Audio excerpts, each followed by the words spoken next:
Come in here before you. Be close and sit on his tush because we talk everybody. Everybody in?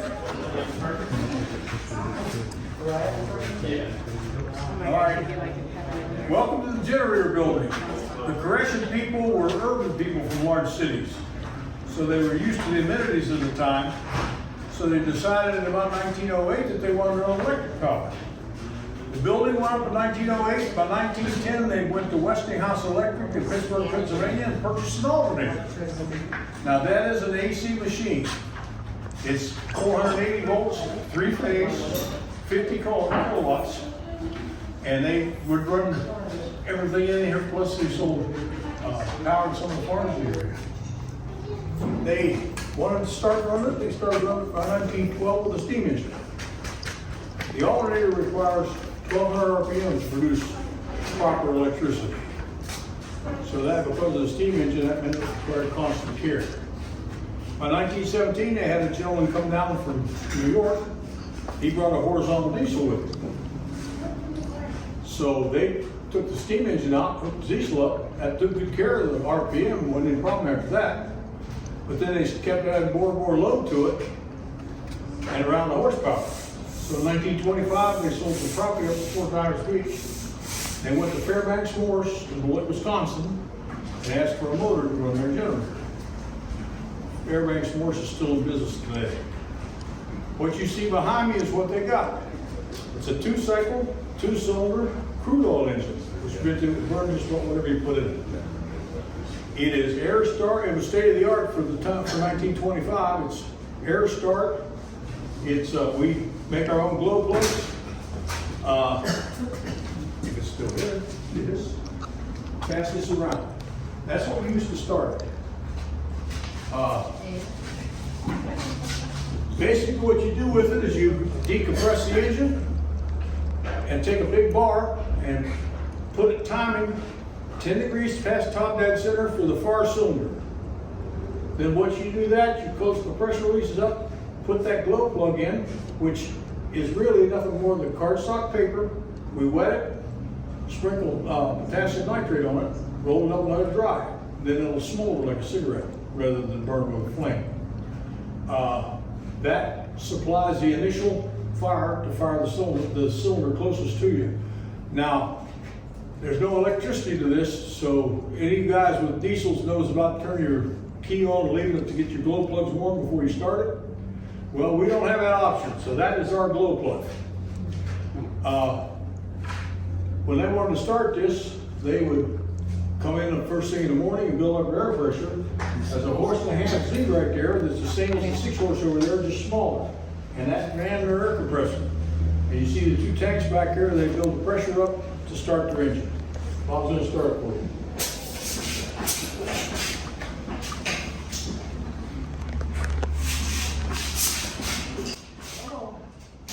Maybe. If you're 100 years old, you may not want to start either. Make your courage.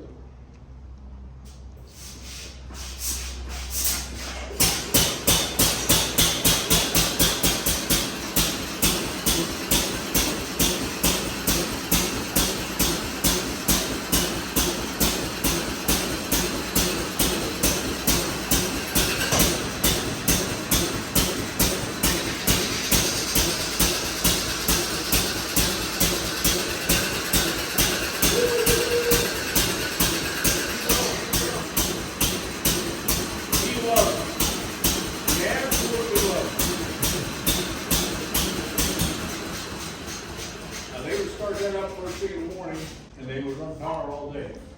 About 10 o'clock at night, they'd ring a bell down the middle of the settlement. That meant within 10 minutes they were going to shut the power off. Wow. So that meant you had to unplug all your cell phones and computers before you could make power. They did their power from 1920 with this from 1925 to 1946. They lit everything in the settlement. There was almost 50 buildings in here at one time. They had street lights from the yard hall up to the store, and they sold power to some of the farms in the area. In 1946, Florida Power and Light brought their transmission lines down through, so it was no longer viable. They sold the motor to an ice plant in Venice. So the early 90s, and if you do want to take the time, we have a presentation there on the screen that shows the timeline of what they did. The boys from here went up to see about the old engine that was gone. The two stories they got from the old timers up there was that it had been sold to some people down in Brazil, and other people said no, that the ice house had burnt down, that was the ice house. Either way, we couldn't get it back. We talked about the Florida Flywheelers on the machine shop. There's a plaque on the post here. One of their members worked for the water department for the state of Florida. And he came in and told Jim Glenn, who was the head mechanic at the time, he said he knew where there was a 2-cylinder Fairbanks Morse motor that had been abandoned in place for almost 20 years. It was sitting over the top of an irrigation canal in Belgrade on the other side of Lake Okeechobee. They went over and took a look at it, decided it would be a perfect replacement. Can't talk. It's 4 years newer, it's 1929. When we brought it in, they set it right on the same bolts that the Yoda come off. It took them 4 winters, 5,000 man hours to get it back up and running. And we've been running it, taking care of it ever since. Let's see, I think I've covered about everything. We'll let the boys set the timing for us, and we'll start up for you. While they're doing that, any questions you have, I'll try to answer. Well, we don't use that now, although it still pumps. We have a Ingersoll Ram 2-stage compressor outside. Although I'll tell you a story about that. We had a smaller compressor on that. And it was a little while.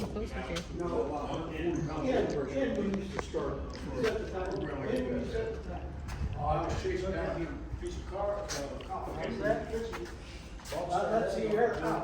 American, let's see your cop.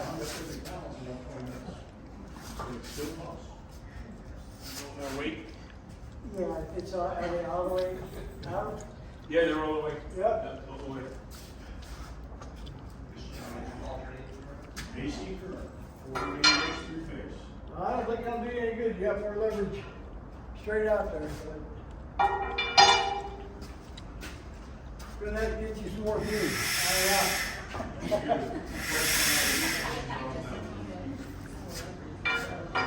You got to tie some weights on your shoulders. There, now it's moving. That first couple inches are hard to get moving. And The overall, a little bit more. complete inch is 22,000 pounds. Okay. Now, yeah.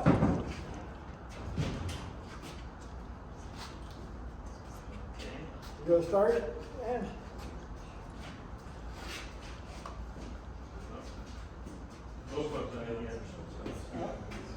Take the wrench and tap it. Take the wrench and tap it. There you go. Got to be seated. You don't need to screw it all the way a half a turn.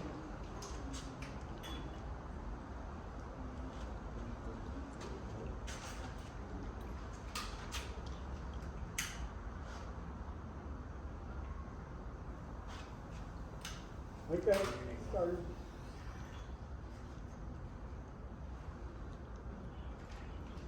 Bring it up a wee little bit. There you go. Now tap it. Get out of the way. Yeah. Get out of the way. We've had a chain on it because we had it. Not together. There was compression release valves. Going the wrong way. Go ahead, go ahead. Good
fresh water. Now, because it sets so much and it was just started, Huh? this, we put some what Well, calls yeah, we do water this. soluble oil Hey, you got me what's wrong with to you? the lines so that they don't get a lot of rust on. But, there's a system down there. Okay. If you look, this is a feed pipe. The one above the engine is the return. It returns the water out, runs it down the screen, drops it back You into know, the we system. need another one of these? Comes Right, back you in. want another handle? I don't know. We You get have to another get all the handle. water from just rainwater system? No, they had wells. We straightened out don't the know three exactly times. how much Little or towel where, that break off. but they had cisterns at most of the buildings. Just tanks to catch Anybody water. wanna come up, take a closer look, you're welcome to. You have to be very careful, there's a lot of trip hazards, but come on up, if you want to. Take a picture by the machine or whatever, go ahead. Well, it's the same thing as you have dropped today. You go outside here and look up above, there's three How big